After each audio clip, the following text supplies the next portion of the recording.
ሰላም እጅጉን የተወደዳችሁና የተከበራችሁ የአሁን ስፖርት አድማጮቻችን እንደምን አደራችሁ። የዕለተ ሐሙስ የጧት ስፖርታዊ መረጃዎችን ከእናንተው ከሆነው ከአሁን ስፖርት ይዘን መጥተናል። የ2026 የዓለም ዋንጫ እንግዲህ ሊጀምር ሰዓታቶች በቀሩበት በዚህ ሰዓት ላይ በርካቶቹ የራሳቸውን ሀሳብ እየሰጡም ይገኛሉ። እነዚህ ሁለቱ ሀገራት ደግሞ በታሪክ ለሁለተኛ ጊዜ እንዲሁ የዓለም ዋንጫን የሚጀምሩም ይሆናሉ። ሜክሲኮ እንዲሁም ደግሞ ሳውዝ አፍሪካ ዛሬ ምሽት 4 ሰዓት ላይ የሚያደርጉት ጨዋታ እጅግ በጣም ተጠባቂ መሆኑን እንዲሁ እንመለከታለን። ከዓለም ዋንጫ ጋር በርካታ ስፖርታዊ መረጃዎችን እንዲሁም ደግሞ ጥቆማዎቻችን የምናጋራቸውም ይሆናል። ከዚህም በተጨማሪ ደግሞ የክለብ መረጃዎችን፣ የዝውውር መረጃዎችን እንዲሁ አካተን ይዘን ቀርበናል። በብሬኪንግ ኒውስ የሰማነው መረጃ ለኤሊዮት አንደርሰን ማንቸስተር ሲቲ 121 ሚሊዮን ፓውንድ ያቀረበ ሲሆን ማንቸስተር ሲቲዎች አሁንም ቢሆን ለዚህ ተጫዋች እንግዲህ ከፍተኛ ገንዘብ እየጠየቁ እንደሚገኙ ይህንንም ውድቅ ማድረጋቸው እየተገለጸም ይገኛል። ይህም ለማንቸስተር ዩናይትድ ከባድ መሆኑ ተሰምቷል። በአርሰናል መረጃዎቻችን የምንመለከታቸው የዝውውር መረጃዎች አሉ። ሪካርዶ ካላፊዮሪን በተለይም እንዲሁ እንመለከታለን። ሞርጋን ሮጀርስ እንዲሁም ሌሎችን በአርሰናል በኩል የምንመለከት ሲሆን በማንቸስተር ዩናይትድ በኩል አሁንም የአማካይ ጉዳይ ያልተጠናቀቀ እጅግ ብዙ ነገሮችን የሚያስፈልግ መሆኑ ነው መረጃዎችም እያሳዩ የሚገኙት። ቼልሲ፣ ሊቨርፑል፣ ሪያል ማድሪድ እንዲሁም ደግሞ ሌሎችን ክለቦች በስፋት የምንመለከት ነው የሚሆነው። እስከ መጨረሻው ድረስ ከኛ ጋር ቆዩ እያለን እኛ ቀጥታ ወደ ፕሮግራሞቻችን እናልፋለን። የዓለም ዋንጫ ከሰዓታት በኋላ ምሽት 4 ሰዓት ላይ የሚጀምር ይሆናል። ሜክሲኮ ከሳውዝ አፍሪካ ጋር በሚያደርጉት ጨዋታ የሚጀምር ነው የሚሆነው። በ2010 የዓለም ዋንጫ በሳውዝ አፍሪካ የዓለም ዋንጫ ላይ ሳውዝ አፍሪካ ከሜክሲኮ የመጀመሪያ የመክፈቻ ጨዋታም ነበር። ሻባላላን በርካቶቻችን እናስታውሰዋለን። የመጀመሪያ የዓለም ዋንጫን ጎል ያስቆጠረ ተጫዋች እንደነበር እናስታውሳለን። በድጋሚ እንግዲህ ከ16 ዓመታት በኋላ እንዲሁ የዓለም ዋንጫን ለመጀመር እነዚህ ሁለቱ ክለቦች ተደላድለው እንዲሁ ተገናኝተዋል። ይህን ጨዋታ እንድታዩ እንጋብዛችኋለን። ማን ያሸንፋል? ሀሳብ አስተያየታችሁን ኮመንት ቦክስ ላይ ልታጋሩን ትችላላችሁ። ከዓለም ዋንጫ ጋር እንግዲህ የተያዘ በርካታ ስፖርታዊ መረጃዎችን በስተመጨረሻ የምናጋራችሁ ይሆናል። ነገር ግን በአሁኑ ሰዓት ላይ አንድ መረጃን እናጋራችሁ። የ2026ቱን የዓለም ዋንጫ ማን ያሸንፋል የሚል ጥያቄ ተጠይቆም ነበር። የቢቢሲ ስፖርት ተንታኞች ግምት እንዲህ በሚልም ነበር መተንተንም የቻሉት በታሪክ ለመጀመሪያ ጊዜ 3 ሀገራት የሚያዘጋጁት የ23ኛው የዓለም ዋንጫ ሜክሲኮ ከደቡብ አፍሪካ በሚያደርጉት ጨዋታ ዛሬ የሚጀመር ይሆናል። ለቢቢሲ ስፖርት ትንተና በመስራት ላይ የሚያገለግሉት ባለሙያዎች የውድድሩ አሸናፊዎችን እንዲሁ ገምተዋል። የቀድሞ የእንግሊዝ እንዲሁ ተጫዋች የነበረው አለን ሺረር እንዲህ ሲልም ይናገራል። ፈረንሳይ ባለድል የምትሆን ይመስለኛል፣ ነገር ግን አሰልጣኙ በፊት መስመር የሚጫወቱ ኮከቦችን ችግር እንዳይሆንበትም እሰጋለሁ። ይህ ካስተካከሉ ዋንጫው የፈረንሳይ ይሆናል ሲል ነው የተናገረው። ዳኒ መርፊ ደግሞ ፈረንሳይ ያላት ስብስብ አስደናቂ ነው፣ በተለይም ሙቀት የሚፈጥረው ተጽዕኖ ለመሻገር የሚያስችል ጥራት ያለው ስብስብ ባለቤትም ናት። ስለዚህ ግምቴ ፈረንሳይ ዋንጫውን ታሳካለች የሚል ነው ሲልም እንዲሁ ይናገራል። ኦሊቬ ዢሩ ሲናገርም እንግዲህ የዓለም ዋንጫን ሁለት ጠንካራ ብሔራዊ ቡድኖች ፈረንሳይ እንዲሁም ደግሞ ስፔን ናቸው። ፈረንሳይ ድሉን እንደምታሳካ ተስፋም አድርጋለሁ ሲል የተናገረ ሲሆን እንግሊዛዊው ማይክ ኖሪ ደግሞ እንግሊዝ እንዲሁም ደግሞ ስፔን ለፍጻሜ የሚደርሱም ይመስለኛል፣ እንዲሁም እንግሊዝ እንድታሸንፍ እምነትም አለኝ ሲልም የገለጸ ሲሆን ቶማስ ፍራንክ ፈረንሳይ እንዲሁም ስፔን የሁለቱ ተመራጭ ሀገራትም ናቸው። ብራዚል፣ አርጀንቲና እንዲሁም እንግሊዝና ፖርቹጋል ቀላል ግምት አይሰጣቸውም። እንደኔ ከብራዚል እንዲሁም ከእንግሊዝ አንዳቸው አሸናፊ የሚሆኑም ይመስለኛል። ምርጥ ከተባሉ እንግሊዝን እመርጣለሁ ሲል ሀሳቡንም ነው የገለጸው። ሚካ ሪቻርድስም ደግሞ ሲቀጥል ሙቀቱን የሚቋቋም ብሔራዊ ቡድን ርቀቱን የመጓዝ አቅም ያለውም ይመስለኛል። በተለይም ኳሱን በመያዝ የተካኑት ብሔራዊ ቡድኖች እድልም አላቸው። ስለዚህም እኔ የምመርጠው ስፔን ነው ሲል ሀሳቡን መስጠቱን ነው የሰማነው። ስቴቭ ሂውሰን ደግሞ እንግሊዝ እንድታሳካው ተስፋም አለኝ፣ ነገር ግን ፈረንሳይ ያላት የስብስብ ጥራት በተለይም በማጥቃቱ አስፈሪ ነው ሲልም ይናገራል። ጋይል ክሊቺ ደግሞ ፈረንሳይ እንዲሁም ስፔንና እንግሊዝ ጥሩ ተፎካካሪም ይሆናሉ፣ እንደ ፈረንሳይነቴ ብሔራዊ ቡድን ዋንጫ ያነሳል ብዬም ሀሳባለሁ ሲል ነው የሚናገረው። ጆይ ሃርት ደግሞ እንግሊዝ እንድታሳካው እፈልጋለሁ ሲል የተናገረ ሲሆን ማርቲን ኩዊን ጭንቅላቴ ምርጡ ብሔራዊ ቡድን ፈረንሳይ ነው ይለኛል፣ ልቤ ግን እንግሊዝ ላይ ነው የሚያደለው፣ ለዚህም እንግሊዝን እላለሁ ሲል ነው የተናገረው። ፖል ሮቢንሰን ደግሞ ፈረንሳይን የሚያስቆማት ሀገር ቢኖር ራሷ ፈረንሳይ ብቻ ነች፣ ስጋቴ ሁሉንም ኮከቦች እንዴት ማስደሰት ይቻላል የሚለው ነው። በፍቅር የተሞላ መልበሻ ክፍል ከፈጠረው ዋንጫው ከፈረንሳይ የሚያልፍ አይመስለኝም ሲል ሀሳቡን የሰጠ ሲሆን ቶኒ ፑሊስ ደግሞ አርጀንቲና፣ ፈረንሳይ፣ ብራዚል፣ እንግሊዝ፣ ሞሮኮ፣ ፖርቹጋል፣ ስፔን እንዲሁም ደግሞ ሴኔጋል ለሩብ ፍጻሜም ይደርሳሉ። ዋንጫውን ደግሞ ፈረንሳይ ታነሳለች ሲል እንዲሁ ትንተናውን ማቅረብም ችሏል። ክሪስ ሳተን ግምቴ ፈረንሳይ ናት። ባለፉት የዓለም ዋንጫ ላይ ፈረንሳይ ገምቼ ለፍጹም ተቃርቤም ነበር። አሁንም ዋንጫውን የማሳካት አቅም እንዳላትም አምናለሁ ሲል ይገልጻሉ። በርካቶች ተንታኞች ምርጫቸው ፈረንሳይ እንዲሁም ደግሞ እንግሊዝ አንድ ግምት ብቻ ደግሞ ወደ ስፔን አቅንቷል። ይህ እንግዲህ በርካቶቹ ተንታኞች የገመቱት ግምት ነው። ለእናንተስ የዓለም ዋንጫው አሸናፊ ማን ይሆናል? ሀሳብ አስተያየታችሁን ኮመንት ቦክስ ላይ ልታጋሩን ትችላላችሁ። እኛ ቀጥታ ወደ ሌሎች ፕሮግራሞቻችን እንለፍ።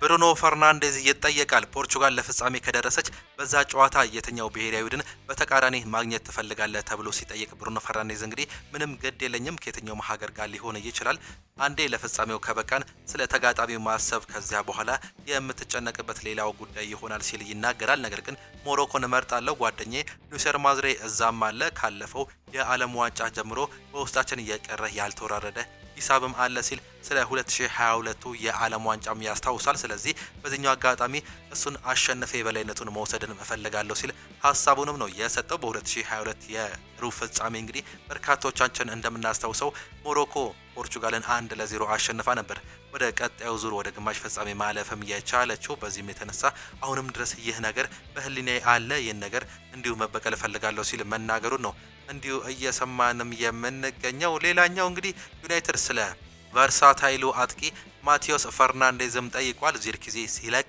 የሱ ተተኪ ለማድረግ እንደሚያስቡ ነው እየተገለጸም የሚገኘው። ይህ ተጫዋች እንግዲህ በቤልጂየም እጅግ በጣም ጥሩ እንቅስቃሴ ያሳየ ሲሆን አሁንም ማንቸስተር ዩናይትድ እንደሚፈልገው ነው መረጃዎች እያሳዩት የሚገኙት። የተለያዩ ተጫዋቾችን አሁንም ቢሆን ማንቸስተር ዩናይትዶች ከታዳጊ እስከ ትላልቅ ተጫዋቾች እየተመለከቱም ይገኛሉ። ሌላኛው በአሁኑ ሰዓት ላይ በተለይም እንግዲህ በሰበር መረጃ ከሰማናቸው መረጃዎች መካከል ኤሊዮት አንደርሰን 121 ሚሊዮን ፓውንድ እንዲሁ ቀርቦለት ነገር ግን ውድቅ እንደተደረገ ዴቪድ ኦርነስቲን እንዲሁም ደግሞ ታማኙ ጋዜጠኛ ፋብሪዚዮ ሮማኖ ገልጾም ነበር። በተለይም ኤሊዮት አንደርሰን ከኖቲንጋም ፎረስት ጋር የመለየት እድሉ እጅግ በጣም ሰፊ ነው። ማንቸስተር ዩናይትድ እንዲሁም ማንቸስተር ሲቲ የዚህ ተጫዋች ፈላጊ ሆኖ ብቅ ብለው እንዲሁም ጥያቄዎችን እያቀረቡ ይገኛሉ። 85 ሚሊዮን ፓውንድ ጠይቀው ውድቅ የተደረገባቸው ማንቸስተር ሲቲዎች በአሁን ሰዓት ላይ ግን ከፍተኛ ጥያቄዎች እንዲሁ እየቀረበበት የሚገኝ ተጫዋች መሆኑን ነው በስፋትም እየሰማንም የምንገኘው። ይህ ጥያቄ እንግዲህ በተለይም 15 ሚሊዮን ፓውንዱን እየታየ የሚጨመር ሲሉ ነበር እንዲሁ እንደ ቦነስ ማስቀመጥ የቻሉት ማንቸስተር ሲቲዎች። ነገር ግን የኤሊዮት አንደርሰን ትክክለኛ ዋጋ ሙሉ 120 ሚሊዮን ፓውንድ እንዲቀርብላቸው እንደሚፈልጉ ከዚህ በፊትም ተገልጾም ነበር። በአሁኑ ሰዓት ላይ ምናልባትም ይህ ጥያቄ ይህ ገንዘብ ከፍ ሊል እንደሚችል ነው እየተገለጸ የሚገኘው። ማንቸስተር ሲቲዎች 106 ሚሊዮን ፓውንድ አሁን የሚከፈል እንዲሁም 15 ሚሊዮን ፓውንድ ደግሞ እንዲሁ እየታየ የሚጨመር አድሶንም ነበር። ነገር ግን ይህ ነገር አይሳካም አይሆንም ሲሉ እንዲሁ ውድቅ ማድረጋቸው በሰበር መልኩ ሰምተናል። ይህ ተጫዋች ምንም እንኳን እጅግ በጣም ድንቅ አቋምን ቢያሳይም እንግዲህ የዝውውር ሪከርዱን በእንግሊዝ ለመስበርም ይፈልጋሉ። በዚህም የተነሳ ከፍተኛ ገንዘብ እየጠየቁ እንደሚገኙ በኖቲንጋም ፎረስት በኩል እየሰማንም እንገኛለን። ይህም ለማንቸስተር ዩናይትድ እንግዲህ ተስፋ አስቆራጭ መሆኑ ነው መረጃዎች እያሳዩት የሚገኙት። ኤሊዮት አንደርሰን በዚህ ክረምት ማንቸስተር ሲቲን እንደሚቀላቀል እርግጠኛ ነኝ፣ ፍላጎቱም ወደዛ ማምራት ነው ሲል ሳሙኤል ሆረስት ይናገራል። ምንም እንኳን ማንቸስተር ዩናይትድ ይፈልገው እንጂ ወደ ሲቲ የሚሄድ እድሉ እጅግ በጣም ሰፊ ነው። ማንቸስተር ሲቲዎች ይህንን ነገር ያሳኩታል፣ ዩናይትዶች በዚህ ተስፋ መቁረጥ አለባቸው ሲል እየገለጹም ይገኛሉ። ከኤሊዮት አንደርሰን ዝውውር ውጪ ሳንድሮ ቶናሊንም እንደሚፈልጉት ነው የተገለጸው። የነዚህ የሁለቱ ታላላቅ ክለቦች ፍላጎት እንግዲህ አሁንም የተለያዩ ተጫዋቾችን የማምጣት ሲሆን ይህ ግን ምናልባትም እየከበደ እንደሚገኝ መረጃዎች ከሰማናቸው የቅርብ ጊዜያት አንዱ መሆኑንም ተመለከተን። በተደጋጋሚ የወጡ መረጃዎችን እንደሚያመላክቱት ከሆነ የሊያንድሮ ትሮዛርድ በክረምት መዳረሻው ቱርክ ለማድረግ እንደሚመስል መረጃዎች እያሳዩም ይገኛሉ። የተጫዋች በተለያዩ ክለቦች እየተፈለገ ቢገኝም አሁንም ቢሆን ግን ምናልባትም የመልቀቅ እድሉ እየሰፋም ይገኛል። ተጫዋቹ አሁንም ቢሆን በአርሰናል የመቆየት ከፍተኛ ፍላጎትም ነበረው፣ ነገር ግን አይሆንም የሚሉ መረጃዎችን ነው አሁንም በስፋትም የሰማ ነው። ሌላኛው ያልተጠበቀው መረጃ ዲያሮ አስ ይዞት የወጣው መረጃ ቪኒሲየስ ጁኒየር እንግዲህ ከሪያል ማድሪድ ጋር እያደረጉት የነበረው ድርድር መቋረጡን ተከትሎ ድርድሩ እንደገና ከመቋረጡ በፊት ከስምምነት ተቃርበው ነበር። አርሰናል ለማድሪድ ትልቅ ክፍያ ለተጫዋቹ ትልቅ ኮንትራት ለማቅረብ ፍላጎት እንዳለው መረጃዎች እያሳዩም ይገኛሉ። ቪኒሲየስ ጁኒየር አሁንም ቢሆን በሪያል ማድሪድ ራዳር ውስጥ እንዲሁ ከሚገኙ ተጫዋቾች መካከል አርሰናል ዋነኛው መሆኑ ነው እየተገለጸም የሚገኘው። ዲያሮ አስ ቪኒሲየስ ጁኒየር አዲስ ኮንትራት ካልቀረበለት በስተቀር በነጻ ሪያል ማድሪድን ለመልቀቅ ወስኗል ሲል እየተገለጸ ሲሆን ይህንንም እድል ለመጠቀም እንግዲህ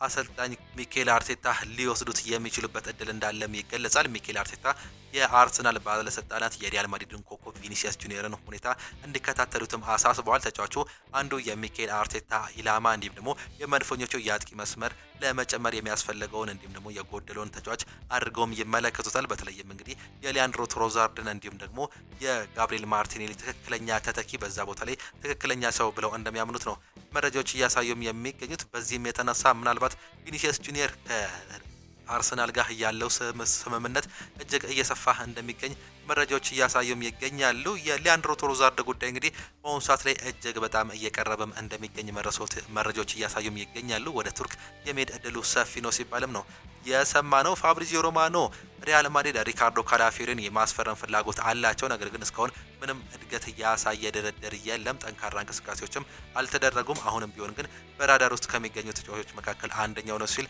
የገለጸውን ዘገባንም ተመለከትን። ይህም ተጫዋች በአሁኑ ሰዓት ላይ በሪያል ማድሪድ ከፍተኛ ፍላጎት ላይ እንዳላቸው የተገለጸ ሲሆን አሁንም ቢሆን ከሞርጋን ሮጀርስ እንዲሁም ደግሞ ከጁኒየር ክሩፒ ጋር ያላቸው ንግግርም ይቀጥላል ሲል ነው ይህ መረጃ በስፋትም በአርሰናል በኩል ካሰማናቸው መረጃዎች መካከል እንደሚመለከት እንዲሁ የተመለከት ነው። ይህም አርሰናሎች አሁንም ጠንክረው እየሰሩ እንደሚገኙ ከሚገመገሙት ጨዋታዎች መካከል እንዲሁ ተለያዩ ተጫዋቾችን እየተመለከቱ እንደሚገኙ ዝውውሮችን ለማሳካት እንደሚጥሩ መረጃዎች እያሳዩንም ነው የሚገኙት። በሊቨርፑል መረጃዎቻችን እንግዲህ ሊቨርፑል አሁንም ቢሆን የተለያዩ ተጫዋቾችን እየተመለከተም ይገኛል። በክረምት እስከ 7 አዳዲስ ተጫዋቾችን ሊያስፈርም እንደሚችል የተገለጸ ሲሆን ሊቨርፑል የቡድን ስብስብ ይበልጥ ለማጠናከር እንዲሁም ቁልፍ በሆኑ የሜዳ ክፍሎች ላይ ያሉትን ክፍተቶች ለማሟላት በዚህ ክረምት የዝውውር መስኮት ከ5 እስከ 7 አዳዲስ ተጫዋቾችን ሊያስፈርምም ይችላል። ይህም ማንቸስተር ዩናይትድ እንደሚፈልጋቸው አይነት ተጫዋቾች ማለት ነው እየተባለም ሲገኝ ሊቨርፑል ሊያስፈርማቸው የሚችላቸው ተጫዋቾች ዝርዝር እንግዲህ 2 የክንፍ ተጫዋቾች ሲሆኑ አንድ የቀኝ መስመር ተከላካይም አለ፣ አንድ የመሃል ተከላካይ እንዲሁም ደግሞ ኮስታስ ቲሚካሽ የሚለቅ ከሆነ የሱ ተተኪ የግራ መስመር ተከላካይ ከርቲስ ጆንስ እንዲሁም ደግሞ ዋታሮ እንዲሁ የሚለቁ ከሆነ ደግሞ 2 የአማካይ ክፍል ተጫዋቾችን ይመለከታሉ ተብሎ እንደሚጠበቅ መረጃዎች እያሳዩም ይገኛሉ። በአሁኑ ሰዓት ላይ እንግዲህ ስማቸው የተያዘ የሚገኘው የአሌክስ ስኮት ጉዳይ ነው። በአማካይ ቦታ ላይ በተለይም የከርቲስ ጆንስ የመልቀቅ እድሉ ሰፊ መሆኑን ተከትለው የክንፍ ተጫዋቾችን ስንመለከት የአንዲያ ማንዴ አሁንም ቢሆን ከሊቨርፑል ስማቸው በስፋት ከተያዙ ተጫዋቾች መካከል ዋነኛው እንደሆነ መረጃዎችም እያሳዩም ይገኛሉ። በማንቸስተር ሲቲ መረጃዎቻችን እንደነገርናችሁ እንግዲህ አሁንም ቢሆን ማንቸስተር ሲቲዎች የተለያዩ ተጫዋቾችን እየተመለከቱ ሲሆን የኤሊዮት አንደርሰን ሰበር መረጃ እንግዲህ ያልተጠበቀም ነበር። ምናልባትም ይህ ተጫዋች እስከ 150 ሚሊዮን ዩሮ ሊጠየቅበት እንደሚችል ሌሎች መረጃዎች እየወጡም ይገኛሉ። ከዚህ በፊት 120 ሚሊዮን ፓውንድ ነበር የተባለው፣ ነገር ግን ትላንትና 106 ሚሊዮን ፓውንድ ቀጥታ የሚከፈል ከዛ እየታየ የሚጨመር ቦነስ ደግሞ 15 ሚሊዮን ፓውንድ አዘጋጅተው ነበር። ነገር ግን ይህ ነገር አይሆንም ሲሉ ያለ ጥርጥር እዛው ነበር ውድቅ ማድረግ የቻሉት ኖቲንግሃም ፎረስቶች። በዚህም የተነሳ ይህ እንግሊዛዊ ተጫዋች እንግዲህ ከማንቸስተር ሲቲ ጋር ያለው ቅርበት አሁንም እየሰፋም ይገኛል። ማንቸስተር ሲቲዎችም ይህን ተጫዋች የግላቸው ለማድረግ የማይፈነቅሉት ድንጋይ እንደሌለ ነው እየተገለጸም የሚገኘው። የኖቲንግሃም ፎረስት ባለቤት እንግዲህ ከፍተኛ ገንዘቦችን እየጠየቀ እንደሚገኝ መረጃዎች እያሳዩ ቢገኝም የመሳካት እድሉ ግን ሰፊ ነው ሲሉ በርካቶቹም እየገለጹት የሚገኙት 120 ሚሊዮን ፓውንድ ቀጥታ ምናልባትም የሚከፍሉ ከሆነ ይህ ገንዘብ የመቀበል እድል እንዳላቸው እየተገለጸም ይገኛል። ለማስታወስ ያክል የተጫዋች ከኒውካስል ዩናይትድ ወደ ኖቲንግሃም ፎረስት ከ2 ዓመት በፊት እየሄደው በ35 ሚሊዮን ፓውንድ ነበር። በአሁኑ ሰዓት ላይ በከፍተኛ ደረጃ ገንዘቡ ጨምሮ ወደ ማንቸስተር ሲቲ እስከ 120 ሚሊዮን ፓውንድ እየተጠየቀበትም ይገኛል። ሌሎች ክለቦችም የሱ ተጫዋች ፈላጊ ቢሆንም ግን እሱን ገንዘብ ለመክፈል ፈቃደኛ አልነበሩም። አሁንም ቢሆን ማንቸስተር ሲቲዎች ይህን ገንዘብ እንደሚከፍሉት ነው እየተማመኑ የሚገኙት። የዚህ ተጫዋች ዝውውር ይጠናቀቅ እንጂ ወደ ሳንድሮ ቶናሊም የመዘዋወር ወይም የመዞር እድል እንዳላቸው እየተገለጸም ይገኛል። የተለያዩ የአማካይ ስፍራ ተጫዋቾች የመልቀቅ እድላቸውን ተከትሎ እንደዚህ አይነት ትላልቅ ተጫዋቾችን አሁንም ቢሆን ማንቸስተር ሲቲ ራዳር ውስጥ እንደሚገኙ እየተገለጸም ነው የሚገኘው። እንደ ሳቪኒዮ፣ ኦማር ማርሙሽ ያሉ ተጫዋቾችም በአጥቂ ስፍራ ላይ ይለቃሉ ተብሎ እንደሚጠበቅ ከማንቸስተር ሲቲ ታማኝ ምንጮች እየገለጹ እንደሚገኙ ያገኘናቸው መረጃዎችም እያመላከቱን ይገኛሉ። ቼልሲ አሁንም ቢሆን እንግዲህ ከኤንዞ ፈርናንዴዝ እንዲሁም ደግሞ ከማርኮ ኩሬያ ጋር ያላቸው ግንኙነት እጅግ በጣም እየወረደ እንደሚገኝ መረጃዎች እያሳዩም ይገኛሉ። ይህ ተጫዋች እነዚህም ሁለቱ ተጫዋቾች እንግዲህ የመልቀቅ ዕድላቸው ሰፊ መሆኑን በስፋት እያመላከተን ሲሆን ቼልሲዎች የነሱን ተተኪ እየፈለጉ እንደሚገኙም እየገለጹም ይገኛሉ። ሌላኛው እንደ አሌክስ ዘገባ ከሆነ እንግዲህ ቼልሲ በክረምት የዝውውር መስኮት ከሮጀርስ ይልቅ ማይክ ሚኞን ለማስፈረም እድል አላቸው በማለትም ተናግሯል። ሞርጋን ሮጀርስ በአማካይ ስፍራ ላይ ከሚጠናከለው ተጫዋች ይልቅ እንግዲህ ማይክ ሚኞን በበረኝነት ቦታ ላይ እንደሚፈልጉት መረጃዎች ያሳያሉ። አምናም በጥር የዝውውር መስኮትም ከዚህ በፊት በርካታ ጊዜ ከቼልሲ ጋር ሲያያዝ የነበረው ተጫዋች ነው። ይህ የኤሲ ሚላን ፈረንሳይ ተጫዋች በዓለም ዋንጫው ላይ በአሁኑ ሰዓት ላይ ከፍተኛ እንዲሁም አንደኛ ደረጃ ላይ ይሰለፋል ተብሎ የሚጠበቀው ይህ ተጫዋች በአሁኑ ሰዓት ላይ በቼልሲ ራዳር ውስጥም ይገኛል። ከዚህ በፊትም ስሙ ከቼልሲ ጋር በስፋት ሲያያዝም ነበር። ከፍተኛ ገንዘብ ስለተጠየቀበት ነበር እንግዲህ ቼልሲዎች የዚህን ተጫዋች ዝውውር ማቆምም እየቻሉት። አሁንም ቢሆን ግን ሙከራዎች ያደርጋሉ ተብሎ እንደሚታመን መረጃዎች እያሳዩም ነው የሚገኙት። እንደ ፉትቦል ኢንሳይደር ዘገባ ከሆነ ይህ ተጫዋች የመምጣት እድል እንዳለው መረጃዎች እያሳዩም ይገኛሉ።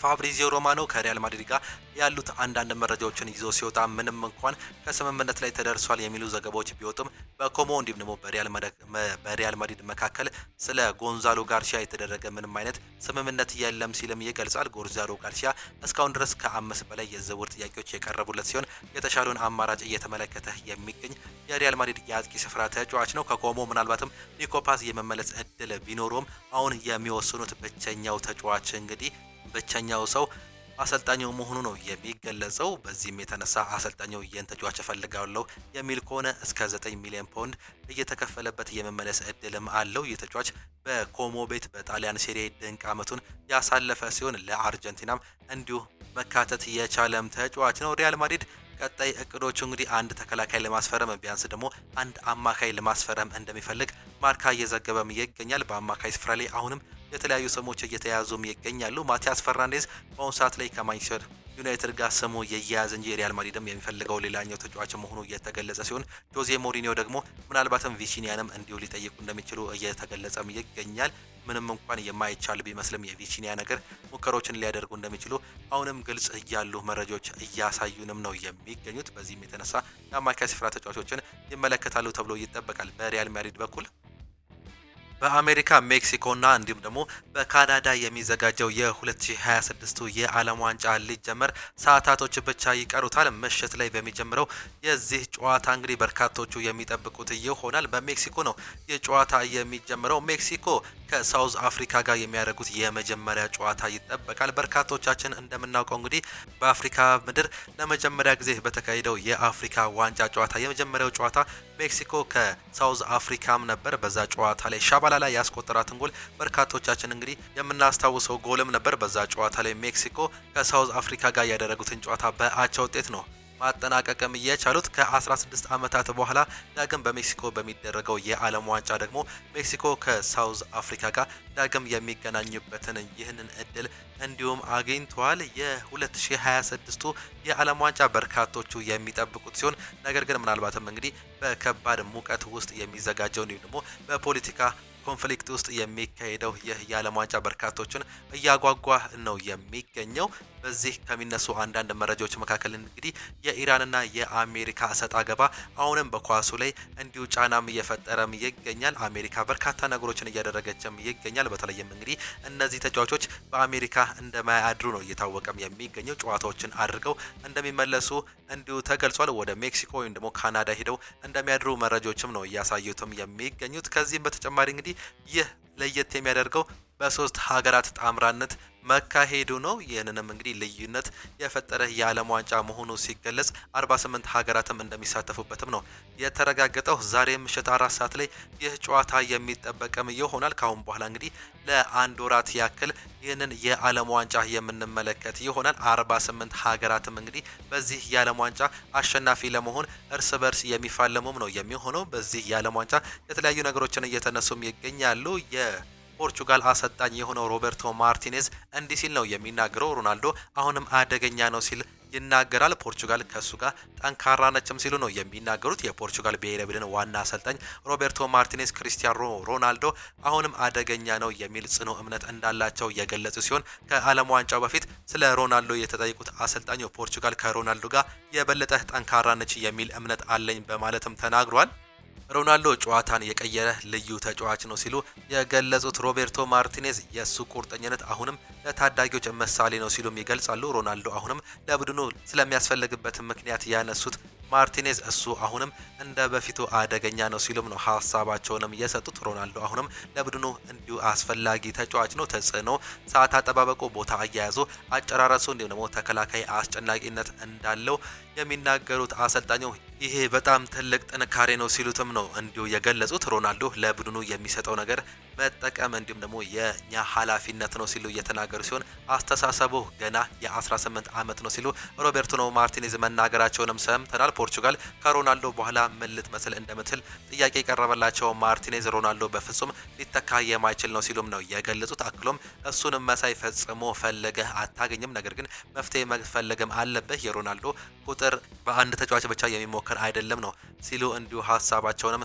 መግለጽም የቻሉት። ካርሎ አንቸሎቲ ሞሮኮ አደገኛ ተጋጣሚ ነው ሲሉ ስለ ጨዋታውም ያነሳሉ። የብራዚል ብሔራዊ ቡድን አሰልጣኝ ካርሎ አንቸሎቲ ከቡድኑ ሞሮኮ መጠንቀቅ እንዳለባት ያሳሰቡ ሲሆን ብራዚል የዓለም ዋንጫ የመጀመሪያ ጨዋታውን ቅዳሜ ሌሊት 7 ሰዓት ከሞሮኮ ጋር የምታደርግ ይሆናል። በዚህ ምድብ ሞሮኮ በጣም አደገኛ የሆነችው ተጋጣሚ ነች ያሉት ካርሎ አንቸሎቲ ለቡድኑ መሪነት ተፎካካሪ ነች በማለትም ገልጿል። አክሎም ለኛ ጨዋታውን ማሸነፍ አንደኛ ደረጃ ላይ ይዞ ለማጠናቀቅ እንዲሁም ደግሞ መንገዳችንን ለማሳመር ወሳኝ ነው ሲሉም ነው የሚናገሩት። አክሎም ይህ ጨዋታ እጅግ በጣም አስፈላጊ ነው ያሉ ሲሆን ሃይቲ እንዲሁም ደግሞ ስኮትላንድ በዚህ ምድብ የሚቀሩ ቀሪ ብሔራዊ ቡድኖች መሆናቸውም ተገልጿል። ሊዮኔል ሜሲ እኛን ማሸነፍ በጣም ከባድ ነው ሲልም እንዲሁ የወቅቱ የዓለም ዋንጫ አሸናፊም ይናገራል። የአርጀንቲና ብሔራዊ ቡድን አምበል ሊዮኔል አንድሬስ ሜሲ አንገታቸውን አናስደፋቸውም ሲልም ለደጋፊዎችም ቃል ገብቷል። በጣም ደስተኛ ነኝ ሲል የተናገረው ሜሲ እንደ ሁልጊዜው ለዓለም ዋንጫው ጓጉቻለሁ ሲልም ይናገራል። አክሎም ከዚህ ቀደም አንገታቸውን እንደማናስደፋቸው ነግሬያቸው ነበር፣ አሁንም ፍላጎታችን ተመሳሳይ ነው ሲልም ይናገራል።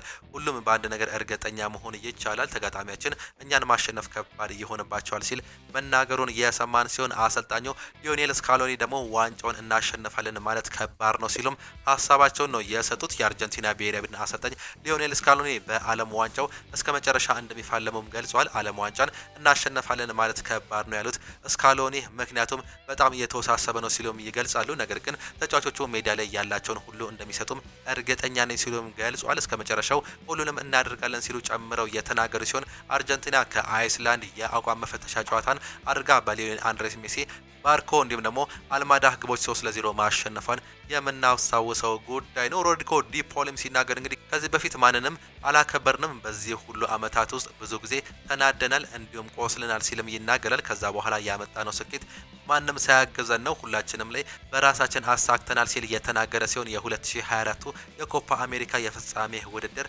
ሲያልቅ ሜሲ የተናገረው የመጀመሪያ ነገር እንዲህ የሚል ነበር፣ ማንም አያፌዝብንም፣ ድላችንን እናከብራለን፣ እንደሰት የሚል ነበር ሲል እንዲሁም የሚያስታውሰውም ጉዳይ ነው። የሶማሊያው ዳኛ እንግዲህ ደማቅ አቀባበል እንደተደረገለትም ተገልጿል። አሜሪካ እንዳይገባ ተከልክሎ የተመለሰው ሶማሊያዊ ዳኛ ኦማር አብዱል ቃድር ሀገሩ ሲደርስ ደማቅ አቀባበል እንደተደረገለት ትላንትናም ተመልክተናል። ዋናው ዳኛው ለዓለም ዋንጫ ውድድር ዳኝነት ቢመረጥም አሜሪካ እንዳይገባ ተከልክሎ ነበርም። ክልከላውን ተከትሎ ወደ ሶማሊያ የተመለሰው ዳኛ ትላንትና ጠዋት አየር ማረፊያ ሲደርስ የክብር አቀባበልም ነው የተደረገለት። ዋና ዳኛው ከደረሰበት ክልከላ በኋላ ከመላው ዓለም ከፍተኛ ድጋፍ እያገኘ ይገኛል። ዳኛው በማህበራዊ ትስስር ገጹ አሁንም በጥሩ መንፈስ እገኛለሁ፣ በቀጣይ ጉዞ ላይ ትኩረት አድርጌ እገኛለሁ ሲልም ይገልጿል። የስፖርት ቤተሰቡ ለሰጠው ድጋፍ እንዲሁም ደግሞ አክብሮት መግለጫ መልእክት እንዲሁ ዳኛው ያመሰገነ ሲሆን በአሁኑ ሰዓት ላይ እንግዲህ አሜሪካ እየወሰደቻቸው ያለቻቸው እርምጃዎች በርካቶቹም እንዲሁ እያስቆጣም ይገኛል። ይህ ዳኛ እንግዲህ ተመርጦ ቢሄድም አላስገባም ማለቷን ተከትሎ ተመልሷል። ሌላኛው የኢራን ጉዳይ ነው። ተጫዋቾች እንግዲህ ወደ አሜሪካ ለጨዋታ ይሄዳሉ እንጂ እዛ እንደማያድሩም ተገልጿል። ከበርካታ ሙከራዎች በኋላ በተለይም ከፊፋ ጫና በኋላ ነበር እነዚህ ተጫዋቾች ቪዛ የተሰጣቸው ካናዳ ድረስ ሄደው ነበር እንግዲህ ቪዛውን እንዲወስዱም የተደረገው። ሌላኛው ደግሞ የኢራን ደጋፊዎች በአሜሪካ እንዳይገቡ መከልከላቸው እንዲሁም ያለ ደጋፊ እንደምታካሄድ ጨዋታውን መዘገቡ እንግዲህ ይህ ከእግር ኳስ እየወጣ ሲሉ በርካቶቹም ይገልጹታል። ከዚህ በፊት እንግዲህ እግር ኳስ ከፖለቲካ ውጪ እንደነበር ነው የምናውቀው። በአሁኑ ሰዓት ላይ ግን በተለይም አሜሪካ ላይ በሚካሄደው የዓለም ዋንጫ ላይ እግር ኳስ በጣም ፖለቲካ እንደተጨማለቀ ማሳያ ነው ሲሉ በርካቶቹ አሁንም እየገለጹበት የሚገኙት የአሁኑም ጉዳይ ነው። ሌላኛው በሜክሲኮ ደረቅ ሳሮች ላይ ቀለም እየተቀቡ እንደሚገኙ ነው የተገለጸው። ሜክሲኮ በህዝቡ መናፈሻዎች እንዲሁም ደግሞ መድረኮች ላይ ዳርዳር የሚገኙ የደረቅ ሳሮች ቀለም የሚቀቡ ሰራተኞች አሰማርታለችም ነው የተባለው። ሰራተኞቹ የደረቅ ሳሮችን አረንጓዴ ቀለም እየቀቡ እያስዋቡ መሆኑ የተገለጸ ሲሆን አረንጓዴ ቀለም መቀባት ያስፈለገው አካባቢው አረንጓዴ ለምለም መስሎ እንዲታይ ለማድረግ መሆኑም ተገልጿል። ሳሮችን ወደ ነበሩበት ተፈጥሯዊ ይዘት ለመመለስ ጊዜው የሚወስድ በመሆኑ የአጭር ጊዜ መፍትሄ የሰጡት እንዲሁ ተደርጎም ነው። ሜክሲኮ ለዓለም ዋንጫ አዘጋጅ 3 ሀገራት መካከል አንዷ መሆኗ የሚታወቅም ጉዳይ ነው። የመጀመሪያ ጨዋታውም እንዲሁ በሜክሲኮ የሚደረግ ሲሆን ለየት የሚያደርገው ደግሞ 3 የመክፈቻ ጨዋታዎች እንደሚደረጉ ነው የተገለጸው። በአሜሪካ፣ በሜክሲኮ እንዲሁም በካናዳ የሚደረጉ የተለያዩ የመጀመሪያ 3 ጨዋታዎች የሚከፈቱም ነው የሚሆኑት። መነጋገሪያ ከነበሩት ውስጥ እንግዲህ የኢራን ተጫዋቾች፣ የሶማሊያ ዳኛ እንዲሁም ደግሞ የአፍሪካና ኢራን ጋዜጠኞች ቪዛ መከልከል በዋነኝነት የሚጠቀሱም ጉዳይ ነው። የአሜሪካ የቪዛ ችግር አሁንም መነሻው እንግዲህ እየሰፋም ነው የሚገኘው። ከዚህ ከፍተኛ ውዝግብ መነሻ ፕሬዚዳንት ዶናልድ ትራምፕ ወደ ነጩ ቤተ መንግስት ሲመለሱ ጀምሮ እንደሚጀምር ነው የሚገለጸው። የዚህ ከፍተኛ ውዝግብ እንግዲህ ፕሬዚዳንቱ የአሜሪካን ሕዝብ ከስደተኛ ለመጠበቅ ቃል ገብተው የተለያዩ ውሳኔዎችንም ተላልፈውም ነበር። በርካታ የአፍሪካ እንዲሁም መካከለኛው ምስራቅ ሀገራትን የጉዞ ክልከላ ጨምሮ በርካታ ገደቦች ተጥለውም ነበር። እነዚህ ክልከላዎች አሁን ላይ ለተፈጠረው ከፍተኛ ውዝግብ ምክንያት ሊሆኑ እንደሚችሉም ነው የተነገረው። ፕሬዚዳንት ዶናልድ ትራምፕ ከዚህ በፊት ስለ ሶማሊያ የሰጡት አስተያየት ለዳኛው መከልከል ምክንያት ሊሆን እንደሚችል ነው እየተገለጸም የሚገኘው። ፕሬዚዳንቱ በአንድ ወቅት ሶማሌዎች እርስ በርስ ይገዳደላሉ፣ ሀገራቸው ዋጋ የላትም፣ በሙስናም ተዘፍቋል፣ እኛ እዚህ አንፈልጋቸውም ሲሉ ተናግረውም ነበር። ይሁን እንጂ የፊፋው ፕሬዚዳንት ጂያኒ ኢንፋንቲኖ ባለፉት ዓመታት ይህ ይፈጠር እንደሆነ ሲጠየቁ አትስጉ የሚል ሀሳብን ሰጥተውም ነበር። ጂያኒ ኢንፋንቲኖ በተለያዩ መድረኮች በጋዜጠኞች ሲጠየቁ አሜሪካ ሁሉንም ትቀበላለች፣ ስጋት አይግባቸው ሲሉ ተሰምተውም ነበር። አሁን ላይ የቪዛ ችግሩ የአሜሪካ መንግስት ጉዳይ ቢሆንም ኢንፋንቲኖ ቃላቸውን ባለመጠበቃቸው የጥፋተኝነት ጣት ቀሰረው ወደ ራሳቸው እንደዞረ ነው መረጃዎች እያሳዩም የሚገኙት። አሁንም ቢሆን የተለያዩ ነገሮችን በዓለም ዋንጫው እንግዲህ ያልተጠበቁ ነገሮችን እየሰማን እየተመለከትን እንገኛለን። ያልተጠበቁ ነገሮችንም እንግዲህ በዓለም ዋንጫው እንግዲህ ከዚህ በፊት ተመልክተን እንደነበረም ነው የምናነሳው። ከነዚህ መካከል እንግዲህ በዓለም ዋንጫ ቁጥራዊ መረጃዎችን እንዲሁ ስንመለከት በዓለም ዋንጫ ሃትሪክ እየሰሩ ተጫዋቾችን ስንመለከት ቫንደርኮቪች 2 ሃትሪኮችን በ1954 ደቡብ ኮሪያ እንዲሁም ደግሞ ምዕራብ ጀርመን ላይ ማስቆጠር የቻለም ተጫዋች ነው። በታሪክም የሚጠቀስ ተጫዋች ነው። ሌላኛው ጀስት ፎንቴን እንዲሁ በተመሳሳይ 2 ሃትሪኮችን ሰጥቷል። በ1958 ፓራጓይ እንዲሁም ደግሞ ምዕራብ ጀርመን ላይ ነበር ማድረግም የቻለው። ያኔ እንግዲህ ምዕራብና ምስራቅ ተብሎ እንዲሁ ተከፍለው እንደነበር የምታስታውሱት ጉዳይ ነው። ሌላኛው ገርድ ሙለርም 2 ሃትሪኮችን በ1970 ቡልጋሪያና ፔሩ ላይ የሰራ ሲሆን ጋብሪኤል ባቲስታም 2 ሃትሪኮችን በ1994 ግሪክ ላይ እንዲሁም ደግሞ በ1998 ደግሞ ጃማይካና ደቡብ ኮሪያ ላይ በመስራት ታሪክ የያዙም እንዲሁ ተጫዋቾች ናቸው። በዓለም ዋንጫ ታሪክ ፈጣን ግብ ያስቆጠሩ ተጫዋቾችን ስንመለከት ሀካር ሱከር 11 ሰከንድ ላይ በማስቆጠር እንግዲህ ይታወቃል። በ2002 የደቡብ ኮሪያ ላይ ያስቆጠረ ተጫዋች ነው። ብራዚል የዓለም ዋንጫን ባነሳችበትም ጊዜ ቫትስላቭ ሜሴክም 15 ሰከንዶች ውስጥ ያስቆጠረ ሲሆን በ1962 ሜክሲኮ ላይ አስቆጥሯል። ኤርነስት ሌደር 25 ሰከንዶች የፈጀበት በ1934 ኦስትሪያ ላይ ያስቆጠረ ሲሆን ብሪያን ሮብሰን እንዲሁ 28 ሰከንዶችን በ1982 ፈረንሳይ ላይ ያስቆጠራት ጎል እንዲሁ የሚጠቀሱም ናቸው። በዓለም ዋንጫው ታሪክ ብዙ ጨዋታዎችን እንዲሁም ደግሞ ድል ያደረጉ ተጫዋቾችን ስንመለከት ሜዲስላቭ ክሎዘ 17 ጨዋታዎችን እንዲሁ ድል ማድረግም ችሏል። ከ2002 እስከ 2004 ማለት ነው። ሜዲስላቭ ክሎዘ 17 ጎሎችን በማስቆጠር እንግዲህ በዓለም ዋንጫው ብዙ ጎል ያለው ተጫዋች እንደሆነም እናውቃለን። ሌላኛው በዓለም ዋንጫ ታሪክ ብዙ ቢጫ ካርዶችን የተመለከቱ ተጫዋቾችን ስንመለከት ሃቪየር ማሻራኖ 7 ቢጫ ካርዶችን ተመልክቷል። በአርጀንቲና ብሔራዊ ቡድን ካፉና ሎተር ማቴው ከብራዚል እንዲሁም ደግሞ ከጀርመን 6 ቢጫ ካርዶችን የተመለከቱ ተጫዋቾች መሆናቸውን ነው የተመለከትነው። ሌላኛው ስታቲክሶችን ስንመለከት እንግዲህ የዓለም ዋንጫ እንዲሁ በትንሽ እድሜያቸው የተጫወተው ተጫዋች እንግዲህ ኖርማን ዋይስታን ይባላል። እንግዲህ ሰሜን አየርላንድ ነው። በ17 ዓመቱ ነበር በ1982 እንዲሁ መጫወት እየቻለው። በዓለም ዋንጫ ታሪክ በትንሽ እድሜው ግብ ያስቆጠረው ደግሞ ፔሌ ነው በ17 ዓመቱ። እንዲሁ በ1958 የሩብ ፍጻሜ ጨዋታ ላይ ጎል ያስቆጠረ ተጫዋች መሆኑ ነው እየተገለጸም የሚገኘው። እነዚህ እንግዲህ በስታቲክስ ደረጃ የምናነሳቸው ናቸው። ሌሎችንም ለመቀጠል ያክል የዓለም ዋንጫ ሊጀመር እንግዲህ አንድ ቀን ብቻ ነው የቀሩት። በተለይም እንግዲህ ሰዓታቶቹ ብቻ እንደሚቀሩት በምንመለከተው በ23ኛው የዓለም ዋንጫ በርካታ ነገሮችን ልንመለከት በአሁኑ ሰዓት ላይ እየቀረበም ይገኛል። በዓለም ዋንጫው እንግዲህ በርካታ ነገሮችን እንደምንመለከት በርካቶቹ እያነሱም ይገኛሉ። በተለይም ለመጀመሪያ ጊዜ የተለያዩ ነገሮችን እየተመለከትን ሲሆን ከነዚህም መካከል በዓለም ዋንጫው ከቀደሙት ውድድሮች ሁሉ ፍጹም ልዩና ታሪካዊ የሚያደርጉት ዋና ምክንያቶችም አሉ። ከነዚህ መካከል የቡድኖችም መብዛት ነው። 48 ቡድኖች በዚህ የዓለም ዋንጫ የሚካተትም ይሆናል። በታሪክ ለመጀመሪያ ጊዜ የሀገራት ብዛት ከ32 ወደ 48ም አድጓል። በዚህም ምክንያት እንደ ኬፕ ቨርዴ፣ ኩራሳኦ፣ ጆርዳን ወይም ደግሞ ኡዝቤኪስታን ያሉ ሀገራት ለመጀመሪያ ጊዜ መሳተፍም ችሏል። በሶስት ሀገራት መካሄዱም ለመጀመሪያ ጊዜ የሚያደርገዋል። ውድድሩ በታሪክ ለመጀመሪያ ጊዜ በሶስት ሀገራት አሜሪካ፣ ካናዳና ሜክሲኮ በጋራነት የሚካሄድም ይሆናል። ሌላኛው የጨዋታዎች መብዛት ሲሆን ቀደም ሲል እየደረጉ የነበሩት 64 ጨዋታዎች ተነስተው ጨዋታዎቹ ወደ 104 ከፍ ማለትም ችሏል። አዲስ ጥሩ የውድድር ፎርማትም የተደረገ ሲሆን ቡድኖቹ በ12 ምድብ ተከፍለው የሚጫወቱ ሲሆን ከምድባቸው አንደኛና ሁለተኛ የሚወጡ እንዲሁም ምርጥ 8 ሶስተኛ የወጡ ቡድኖች ወደ አዲሱ 32 የራውንድ ኦፍ የሚካፈሉም ይሆናሉ። ዋንጫውን የሚያነሳው ቡድን በድምሩ 8 ጨዋታዎችን የሚያደርግ ሲሆን ከዚህ ቀደም 7 ጨዋታዎችን ብቻ ነበር የሚያደርገው። የሜክሲኮ እንዲሁም ደግሞ የኢስታዲዮ አዝቴካ ሪከርድም ሌላኛው የሚጠቀስም ነው። ሜክሲኮ የዓለም ዋንጫውን 3 ጊዜ ያስተናገደች የመጀመሪያ ሀገር ስትሆን መክፈቻው የሚደረግበት ስታዲዮ ኤክስታ ስቴዲየም እንግዲህ 3 የዓለም ዋንጫዎችን ያስተናገደ ብቸኛው እንዲሁ ስቴዲየምም ያደርጓል። የግማሽ ሰዓት እንዲሁም ሃፍ ታይም ትዕይንቶችም እንዳሉትም ይገለጻል።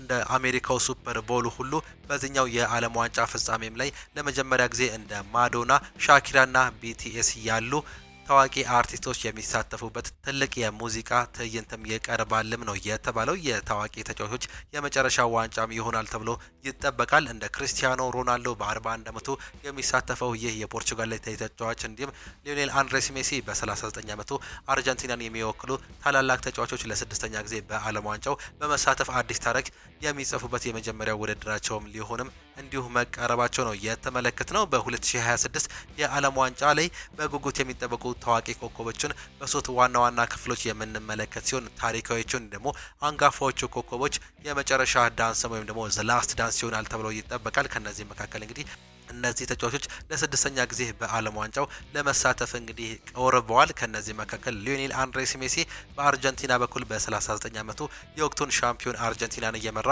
ዋንጫውን ለማስጠበቅም ይመጣል። በ2022 ፈረንሳይን በማሸነፍ እንግዲህ ዋንጫውን ማንሳታቸው የምናስታውሰውም ጉዳይም ነበር። ሌላኛው ክሪስቲያኖ ሮናልዶ ነው። በፖርቹጋል ብሔራዊ ቡድን በ44 ዓመቱ ፖርቹጋልን በታሪክ ለመጀመሪያ ጊዜ የዓለም ዋንጫ እንድታነሳ እየመራም የሚጫወትም ነው የሚሆነው። ኔይማር ጁኒየር ብራዚልን ይዞ እንግዲህ ከረጅም ጊዜ ጉዳት መልስ በብሔራዊ ቡድን ውስጥ ስብስብ ውስጥ ተካቶ ድምቀት ይፈጥራል ተብሎ የሚጠበቅ ሌላኛው ተጫዋች ነው። ሌላኛው በአሁን ላይ የሚገኘው ዓለምን እየመሩ የሚገኙ ሱፐርስታሮችም የሚጠበቁ ሲሆን በአሁኑ ዘመን የእግር ኳስ ቁንጮ እንዲሁም ደግሞ የኮከብ ተጫዋቾች ባሎንዶር ቦል እንግዲህ ሽልማት ዋነኛ እጩዎችም ናቸው። እንደ ኪሊያን ምባፔ ከፈረንሳይ፣ ቪኒሲየስ ጁኒየር ከብራዚል፣ ኤርሊንግ ብሮት ሃላንድ ከኖርዌይ እንዲሁም ደግሞ ሃሪ ኬን ከእንግሊዝና ጁድ ቤሊንጋም ከእንግሊዝ የመሳሰሉ ተጫዋቾች እጅግ በጣም ይጠበቃሉ። ሌላኛው ወጣት አዳዲስ ኮከብ ተጫዋቾችም እንዲሁ ዘ ኔክስት ጄኔሬሽን ይለውጣሉ ተብሎ የሚጠበቁ ተጫዋቾችም አሉ። ከነዚህ መካከል በ18 ዓመቱ የስፔን የአጥቂ መስመርን የሚመራው ላሚን ያማል የሚጠበቅም ተጫዋች ነው። በባርሴሎና ኮከብ ሆኖ የቆየ ሲሆን ምናልባትም በዚህ ዓመት እንግዲህ ባላንዶርን ያሸንፋል ተብሎ ከሚጠበቁ ተጫዋቾች መካከል አንደኛው እንደሚያደርገው በርካቶቹም ይገልጻሉ። ሌላኛው በፈረንሳይ ብሔራዊ ቡድን እንዲሁም ደግሞ በባየር ሙኒክ ድንቅ ጊዜውን እያሳለፈ የሚገኘው ሚኬል ኦሊሴ ነው። ይህም ተጫዋች እንግዲህ በተለይም በዚህ ዓመት በባየር ሙኒክ ቤት ድንቅ ጊዜውን አሳልፏል። ያንዲ አማንዴ ከኮትዲቫርም የሚጠቀስ ተጫዋች ሲሆን በጀርመኑ አርቢ ሌipzig አስገራሚ ብቃትን ያሳየው የአፍሪካው ድንቁ ተጫዋች በ19 ዓመቱ በዓለም ዋንጫው ላይ የሚሳተፍ መሆኑን ነው እየተመለከተን የምንገኘው። የዓለም ዋንጫው አሁንም አጓጊነቱን እጅግ በጣም እየቀጠለ ሲሆን የዓለም ዋንጫ ቁጥራዊ መረጃዎችን ስንመለከት እንግዲህ በዓለም ዋንጫው በታሪክ ብዙ ተከታታይ ጨዋታዎች ላይ ድል ማድረግ የቻሉ ብሔራዊ ቡድኖችን ስንመለከት ብራዚል እንግዲህ 11 ጨዋታዎችን በተከታታይ ማሸነፍም ችላለች። ከ2002 እስከ 2006 እንግዲህ ተከታታይ የዓለም ዋንጫ ጨዋታዎችን ማሸነፍም ችላ ነበር። እንደምናስታውሰው በ2022 ዋንጫውን ማንሳቷን የምናስታውሰውም ጉዳይ ነው። ሌላኛው ጣሊያን ነች። በ7 ጨዋታዎች ላይ እንዲሁ ተከታታይ ጊዜ ማሸነፍ ችላም ነበር። በ1934 እስከ 38 ድረስ ያሉትን ጨዋታዎች ማሸነፍ መቻሏ የሚገለጽ ሲሆን በሶስተኛ ደረጃነት እንግሊዝ ከ1966 እስከ 70፣ ብራዚል በ1970 ላይ በተመሳሳይ ብራዚል ከ1978 እስከ 82 እንዲሁም ደግሞ ኔዘርላንድ እና ስፔን በ2010 ፈረንሳይ ደግሞ ከ2018 እስከ 2022 ድረስ 6 ጨዋታዎችን ያልተሸነፉ ሀገራትም ነበሩ። በዓለም ዋንጫው ታሪክ የአቻ ውጤትን ጨምሮ በብዙ ተከታታይ ጨዋታዎች ላይ ሽንፈትን ሳያስተናግዱ የተጋዙ ብሔራዊ ቡድኖችን ስንመለከት በተመሳሳይ አሁንም ብራዚልን ትመደባለች። ብራዚል 13 ጨዋታዎች ላይ ከ1958 እስከ 66 ድረስ እንግዲህ አቻዎችን እንዲሁም ደግሞ ሽንፈቶችን ሳትቀምስ እንግዲህ ተከታታይ ጊዜ እንዲሁ መቀጠልም ችላለች። ኔዘርላንድ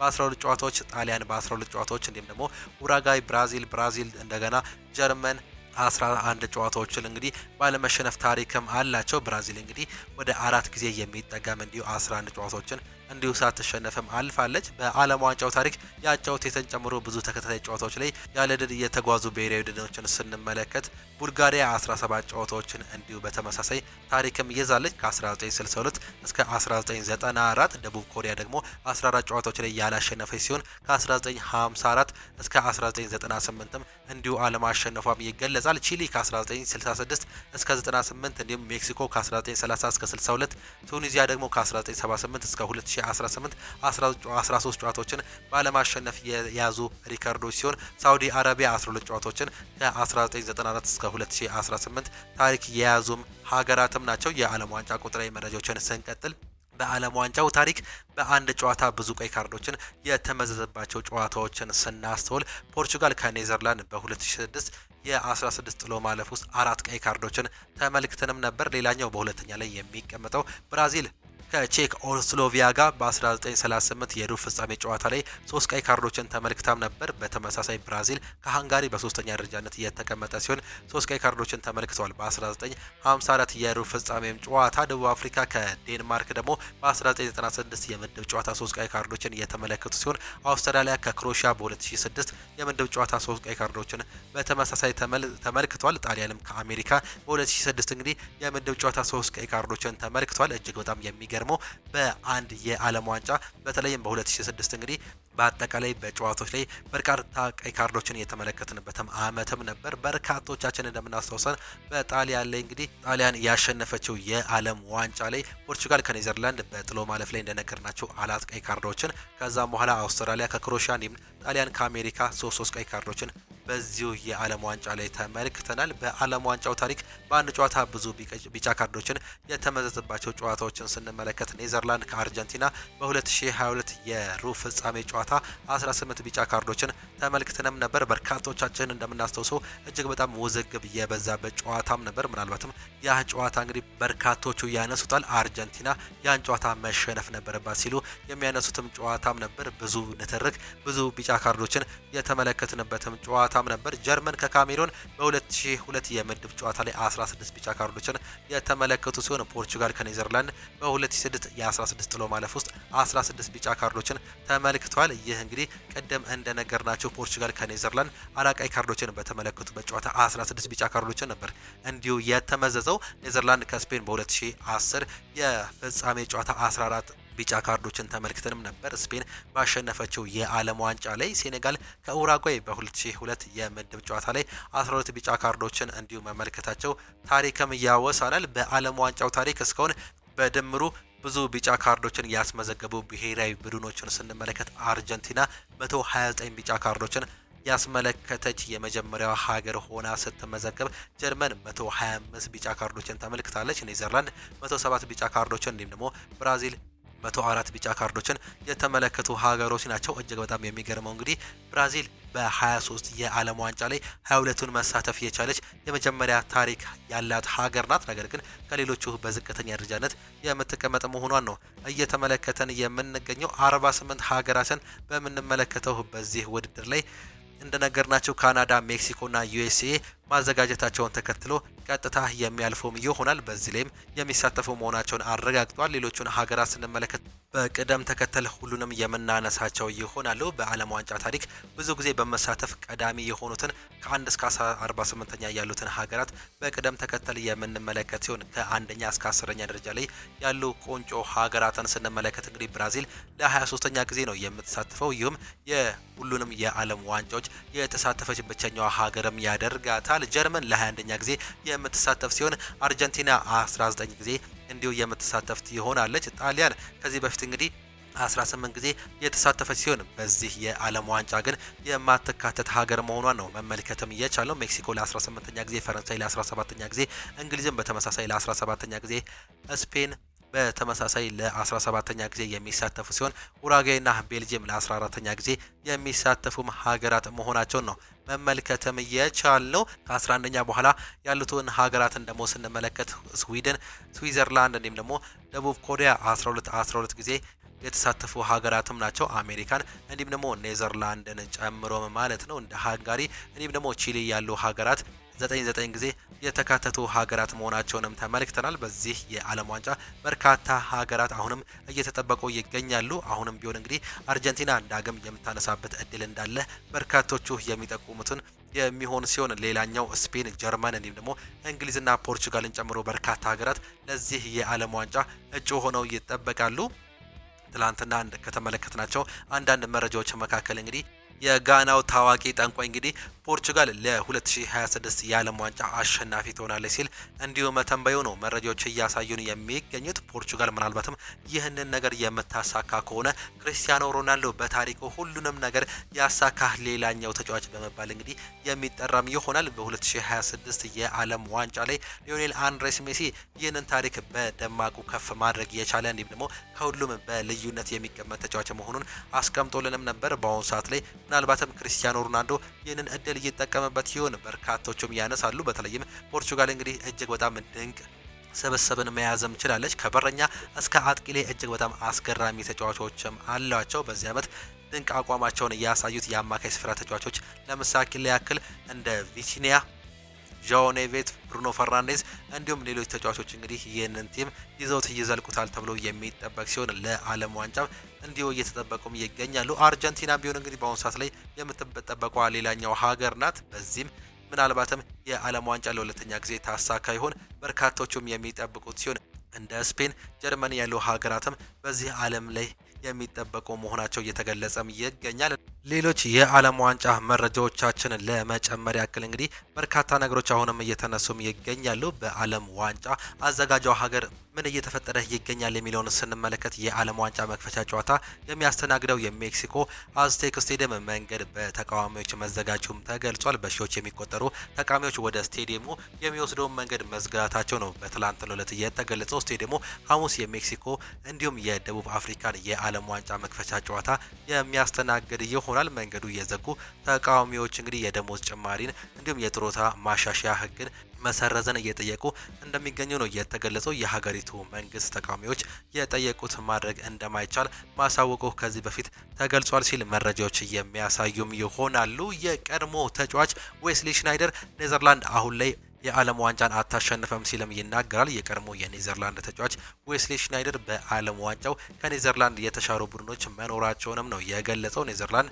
ዓለም ዋንጫውን ማሸነፍ ትችል እንደሆነ የተጠየቀው ሽናይደር አትችልም ሲል ነው በአጭር መልስ የመለሰው። አያይዞም በአሁኑ ሰዓት ላይ ከኛ በብዙ የተሻሉ ጠንካራ ብሔራዊ ቡድኖች አሉ ሲል የገለጸ ሲሆን በተጨማሪም ባለፉት 5 ዓመታት አንድም ትልቅ ቡድን ማሸነፍ አለመቻላችን ምስክርነት ነው ሲል እንዲሁም ይገልጻል። በኪዩማን ሲል እንግዲህ ይህ ነገር ይለወጣል ብዬም አልጠብቅም፣ በአሁኑ ሰዓት ላይ ከባድ ነው ሲል ሀሳብ መስጠቱንም ሰማን። የተወደዳችሁና የተከበራችሁ አድማጮቻችን ለእናንተስ በዓለም ዋንጫው ለእናንተ የዋንጫ አሸናፊ ይሆናል ብላችሁ የምትገምቱት ማን ነው? እንዲሁም ደግሞ በዚህ የዓለም ዋንጫ ላይ ማንን ነው የምትደግፉት? ሀሳብ አስተያየታችሁን ኮመንት ቦክስ ላይ ልታጋሩን ትችላላችሁ። እጅጉን የተወደዳችሁና የተከበራችሁ የአሁን ስፖርት አድማጭ ተመልካቾቻችን ለዛሬ የነበረን ስፖርታዊ መረጃዎቻችን ይህንን እየመስሉ ነበር። ፕሮግራሞቻችንን እንዴት አያችኋቸው? ሀሳብ አስተያየታችሁን ኮሜንት ቦክስ ላይ ልታጋሩን ትችላላችሁ። የዓለም ዋንጫ ምሽት 4 ሰዓት ላይ የሚጀምር ሲሆን እንግዲህ የመጀመሪያ የዓለም ዋንጫን ጅማሬውን እንድታዩ እንጋብዛችኋለን። ሜክሲኮ ከሳውዝ አፍሪካ ጋር ከደቡብ አፍሪካ ጋር የሚያደርጉት ጨዋታ ይጠበቃል። ይህን ጨዋታ እንድታዩ እየጋበዝን የጠዋት ፕሮግራሞቻችንን የምናጠናቀቅ ነው የሚሆነው። በከሰዓት ፕሮግራሞቻችን እስከምንገናኝ ድረስ ግን ቻው ቻው፣ መልካም ጊዜ፣ መልካም ውሎ ይሆንላችሁ።